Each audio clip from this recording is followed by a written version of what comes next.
Hi hello ಎಲ್ರಿಗೂ ನಮಸ್ಕಾರ. Welcome back to my YouTube channel.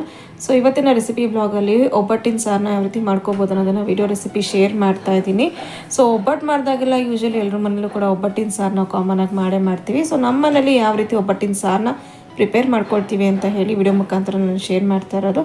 ಹಾಗೆಯೇ ವಿಡಿಯೋ ನಿಮ್ಗೆ ಏನಾದ್ರು ಇಷ್ಟ ಆಯಿತು ಅಂತಂದರೆ ಪ್ಲೀಸ್ ಲೈಕ್ ಮಾಡಿ, ಶೇರ್ ಮಾಡಿ.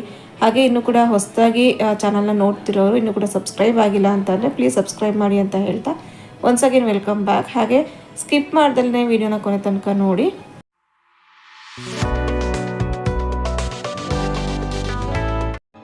ಮೊದಲಿಗೆ ಒಬ್ಬಟ್ಟು ಮಾಡೋದಕ್ಕೆ ಅಂತ ಹೇಳಿ ಬೇಳೆನ ಬೇಯಿಸ್ಕೊಂಡಿರ್ತೀವಿ. ಸೊ ಆ ಬೇಯಿಸ್ಕೊಂಡಿರೋವಂಥ ಕಟ್ಟನ್ನು ನಾವು ಸಪ್ರೇಟಾಗಿ ತೆಗೆದಿಟ್ಕೊಳ್ಬೇಕಾಗತ್ತೆ. ಸೊ ಬೇಳೆನ ಸಪ್ರೇಟಾಗಿ ಹಾಗೆ ಕಟ್ಟನ್ನು ಸಪ್ರೇಟ್ ಮಾಡಿ ತೆಗೆದಿಟ್ಕೊಳ್ಬೇಕು. ಈ ಬೇಳೆ ಕಟ್ಟನ್ನು ನಾವು ಒಬ್ಬಟ್ಟಿನ ಸಾರು ಮಾಡೋದಕ್ಕೆ ಬಳಸ್ಕೊಳ್ಬೇಕು.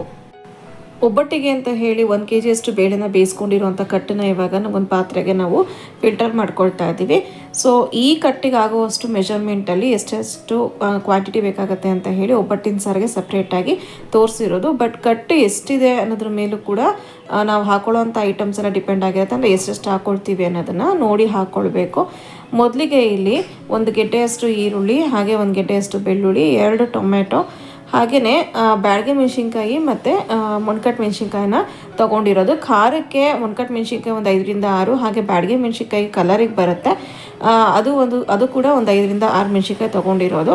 ಹಾಗೆಯೇ ಒಂದು ಸ್ವಲ್ಪ ಕಾಯಿ ತೊಗೊಂಡಿರೋವಂಥದ್ದು, ಅಂದರೆ 3 ಟೇಬಲ್ ಸ್ಪೂನಷ್ಟು ಕಾಯಿ ತುರಿ ಆದರೂ ಆಯಿತು, ಅಥವಾ ಆ ಹೋಳಲ್ಲಿ ಅರ್ಧ ಹೋಳಲ್ಲಿ ಒಂದು 1/4 ಭಾಗದಷ್ಟು ಕಾಯಿನ ತೊಗೊಂಡಿರೋದು. ಹಾಗೆ 1 ನಿಂಬೆಹಣ್ಣು ಗಾತ್ರದಷ್ಟು ಹುಣಸೆ ಹಣ್ಣನ್ನು ತೊಗೊಂಡು ಅದನ್ನು ಕೂಡ ನೆನೆಸಿಟ್ಕೊಂಡಿರಬೇಕು. ಇದನ್ನೆಲ್ಲ ಫಸ್ಟ್ ಫ್ರೈ ಮಾಡ್ಕೋಬೇಕಾಗತ್ತೆ. ಅದಕ್ಕೂ ಮುಂಚೆ ಮೊದಲಿಗೆ ಜೀರಿಗೆ ಮೆಣಸನ್ನು ಫ್ರೈ ಮಾಡ್ಕೊಳ್ಳೋಣ.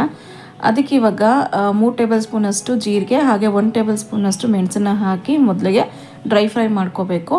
ಇಲ್ಲಿ ಸಾಂಬಾರು ಕ್ವಾಂಟಿಟಿ ಒಂದು ಸ್ವಲ್ಪ ಜಾಸ್ತಿ ಮಾಡ್ತಾ ಇರೋದ್ರಿಂದ 3 ಟೇಬಲ್ ಸ್ಪೂನಷ್ಟು ಜೀರಿಗೆ ಹಾಕ್ಕೊಂಡಿರೋದು. ಸೊ ನೋಡಿಕೊಂಡು ಕ್ವಾಂಟಿಟಿ ಎಷ್ಟು ಮಾಡ್ತೀರಾ ಅದ್ರ ಮೇಲೆ ಹಾಕ್ಕೊಳ್ಬೇಕಾಗತ್ತೆ.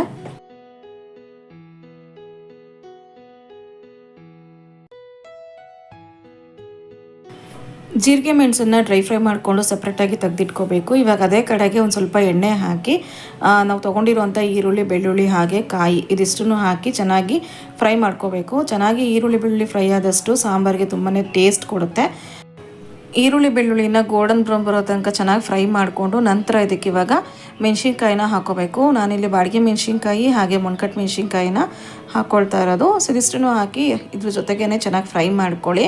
ಹಾಗೆ ಇದರ ನಂತರ ತೊಗೊಂಡಿರೋವಂಥ ಟೊಮೆಟೊನ ಹೋಲ್ಡ್ ಮಾಡಿ ಹಾಕ್ಕೊಳ್ಬೇಕು. ಎಲ್ಲದನ್ನು ಕೂಡ ನಾವು ಗ್ರೈಂಡರಲ್ಲಿ ರುಬ್ಕೊಳ್ಳೋದ್ರಿಂದ ಸ್ವಲ್ಪ ದಪ್ಪದಾಗಿ ಹಾಕಿದ್ರೆ ಆಯಿತು.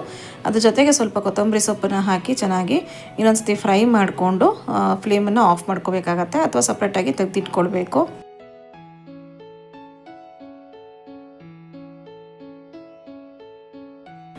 ಟೊಮೆಟೊ ಎಲ್ಲ ಚೆನ್ನಾಗಿ ಸಾಫ್ಟ್ ಆಗೋವರೆಗೂ ಫ್ರೈ ಮಾಡ್ಕೊಂಡಿದ್ದ ನಂತರ ಒಂದು ಸ್ವಲ್ಪ ಕೊತ್ತಂಬರಿ ಸೊಪ್ಪು ಹಾಕಿ ಅದನ್ನು ಕೂಡ ಸ್ವಲ್ಪ ಫ್ರೈ ಮಾಡಿಕೊಂಡು ಇದನ್ನ ಸಪ್ರೇಟಾಗಿ ತೆಗೆದಿಟ್ಕೊಳ್ಬೇಕು. ಇವಾಗ ಇದೇ ಕಡೆಗೇ ಒಗ್ಗರಣೆ ಮಾಡ್ಕೋಬೇಕಾಗತ್ತೆ ಒಬ್ಬಟ್ಟಿನ ಸಾರಿಗೆ. ಅದಕ್ಕೆ ಇವಾಗ ಒಂದು ಸ್ವಲ್ಪ ಎಣ್ಣೆ, ಹಾಗೆ ಎಣ್ಣೆ ಕಾದ ನಂತರ ಒಂದು ಸ್ವಲ್ಪ ತುಪ್ಪ ಹಾಕೋಬೇಕು. ತುಪ್ಪ ಹಾಕೊಳ್ಳೋದ್ರಿಂದ ಟೇಸ್ಟ್ ಚೆನ್ನಾಗಿರುತ್ತೆ. ಸೊ ಇದಿಷ್ಟು ಕಾದ ನಂತರ ಒಂದು ಸ್ವಲ್ಪ ಸಾಸಿವೆ, ಹಾಗೆಯೇ ಕರ್ಬೇವಿನ ಸೊಪ್ಪು, ಜಜ್ಜಿಟ್ಕೊಂಡಿರುವಂಥ ಬೆಳ್ಳುಳ್ಳಿ ಇದಿಷ್ಟನ್ನು ಹಾಕಿ ಬೆಳ್ಳುಳ್ಳಿ ಎಲ್ಲ ಚೆನ್ನಾಗಿ ಫ್ರೈ ಆಗೋವರೆಗೂ, ಅಂದರೆ ಸ್ವಲ್ಪ ಕಲರ್ ಚೇಂಜ್ ಆಗೋವರೆಗೂ ಚೆನ್ನಾಗಿ ಫ್ರೈ ಮಾಡ್ಕೊಳ್ಬೇಕು ಎಣ್ಣೆಲೇ.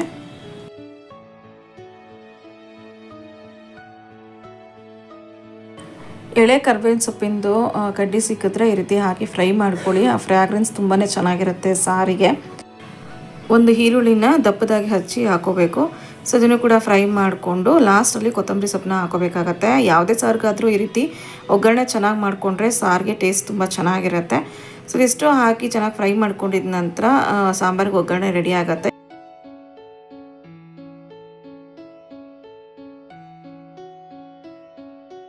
ಡ್ರೈ ಫ್ರೈ ಮಾಡಿಟ್ಕೊಂಡಿರೋ ಅಂಥ ಜೀರಿಗೆ ಮೆಣಸು, ಹಾಗೆ ಈರುಳ್ಳಿ, ಬೆಳ್ಳುಳ್ಳಿ ಮತ್ತು ಕಾಯಿ, ಒಣಮೆಣ್ಸಿನ್ಕಾಯಿ, ಟೊಮೆಟೊ ಇದಿಷ್ಟು ಫ್ರೈ ಮಾಡಿರ್ತೀವಲ್ಲ ಅದು, ಒಂದು ಹಸಿ ಈರುಳ್ಳಿ, ಹಾಗೆ 1 ಗೆಡ್ಡೆಯಷ್ಟು ಹಸಿ ಬೆಳ್ಳುಳ್ಳಿ, ಅದ್ರ ಜೊತೆಗೆ 1 ಟೇಬಲ್ ಸ್ಪೂನಷ್ಟು ಸಾಂಬಾರು ಪುಡಿ ಹಾಕ್ಕೊಳ್ಬೇಕು. ಟೇಸ್ಟಿಗೆ ತುಂಬ ಚೆನ್ನಾಗಿರುತ್ತೆ ಒಬ್ಬಟ್ಟಿನ ಸಾರಿಗೆ.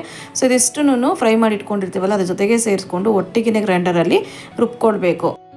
ಒಬ್ಬಟ್ಟಿಗೆ ಹೂರಣನೆಲ್ಲ ರುಬ್ಕೊಂಡಿದ್ದ ನಂತರ ನಾವು ಹುರಿದಿಟ್ಕೊಂಡಿರೋವಂಥದ್ದನ್ನೆಲ್ಲ ಅದೇ ಗ್ರೈಂಡರ್ಗೆ ಹಾಕಿ ರುಬ್ಕೊಳ್ಳೋದ್ರಿಂದ ಒಬ್ಬಟ್ಟಿನ ಸಾರು ರೆಡಿ ಆಗುತ್ತೆ. ಸೊ ತುಂಬಾ ಚೆನ್ನಾಗಿರುತ್ತೆ. ಗ್ರೈಂಡರಲ್ಲಿ ನಾವು ರುಬ್ಕೊಳ್ಳೋದ್ರಿಂದ ಕಲ್ನಲ್ಲಿ ರುಬ್ಬಿದಷ್ಟೇ ಟೇಸ್ಟ್ ತುಂಬ ಚೆನ್ನಾಗಿರುತ್ತೆ, ಇಲ್ಲಾಂದರೆ ಮಿಕ್ಸಿಲೂ ಕೂಡ ರುಬ್ಕೋಬೋದು. ಸೊ ನಾವು ಹುರಿದಿಟ್ಕೊಂಡಿರೋದು ಹಾಗೆಯೇ ಹಸಿ ಈರುಳ್ಳಿ, ಹಸಿ ಬೆಳ್ಳುಳ್ಳಿ, ಹಾಗೆ ಸಾಂಬಾರು ಪುಡಿ ಎಲ್ಲ ಒಟ್ಟಿಗೆ ಸೇರಿಸಿ, ಜೀರಿಗೆ ಮೆಣಸು ಎಲ್ಲ ಒಟ್ಟಿಗೆ ಸೇರಿಸಿ ಈ ರೀತಿ ಗ್ರೈಂಡ್ ಮಾಡ್ಕೊಳ್ಬೇಕು. ಹಾಗೆ ತುಂಬಾ ನೈಸ್ ಬೇಡ, ಸ್ವಲ್ಪ ತರ್ತರಿ ಆಗಿದ್ದಂಗೆ ಸಾಕು ಒಬ್ಬಟ್ಟಿನ ಸಾರಿಗೆ. ಹಾಗೆಯೇ ಇವಾಗ ನೆಕ್ಸ್ಟ್ ಗ್ರೈಂಡೆಲ್ಲ ಆದ ನಂತರ ಮಸಾಲೆ ಎಲ್ಲ ತೊಗೊಂಡು ನಾವು ಮಾಡಿಟ್ಕೊಂಡಿರೋಂಥ ಒಗ್ಗರಣೆ, ಹಾಗೆಯೇ ಬೇಳೆಕಟ್ಟು ಮತ್ತು ನಾವು ಇವಾಗ ಗ್ರೈಂಡ್ ಮಾಡಿಟ್ಕೊಂಡಿರೋವಂಥದ್ದನ್ನೆಲ್ಲ ಒಟ್ಟಿಗೆ ಸೇರಿಸ್ಬಿಟ್ಟು ನಾವು ಮಿಕ್ಸ್ ಮಾಡಿಕೊಂಡು ಒಂದು ಕುದಿ ಬರೋವರೆಗೂ ಚೆನ್ನಾಗಿ ಕುದಿಸ್ಕೊಂಡ್ರೆ ಒಬ್ಬಟ್ಟಿನ ಸಾರು ರೆಡಿ ಆಗುತ್ತೆ.